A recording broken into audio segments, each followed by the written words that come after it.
তেলের জন্য দীর্ঘ লাইন।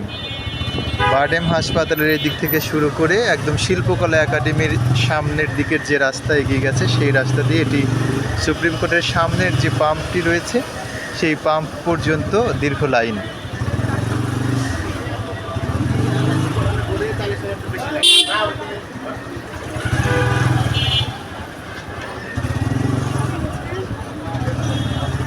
শিল্পকলা একাডেমির পাশ দিয়ে এই দীর্ঘ লাইন চলে গিয়েছে এবং মৎস্য ভবনের পাশের যে পাম্পটি রয়েছে সেই পাম্প থেকে তারা জ্বালানি সংগ্রহ করবেন। সেজন্যই এই দীর্ঘ লাইন। প্রেস ক্লাবের উল্টো পাশের যে সড়কটি রয়েছে সেই সড়ক থেকে এই সিরিয়াল দেওয়া শুরু হয়েছে এবং দীর্ঘ লাইন।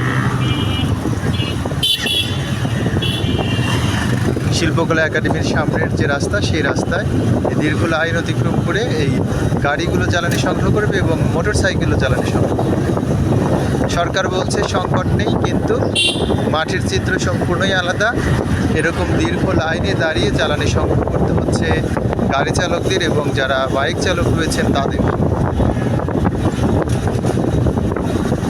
একদম প্রেস ক্লাবের উল্টো পাশে বারডেম হাসপাতালের যে সড়কটি হাসপাতালের পাশ দিয়ে সেই সড়ক থেকে শুরু করে শিল্পকলার সামনে দিয়ে মৎস্য ভবনের সামনের অংশ দিয়ে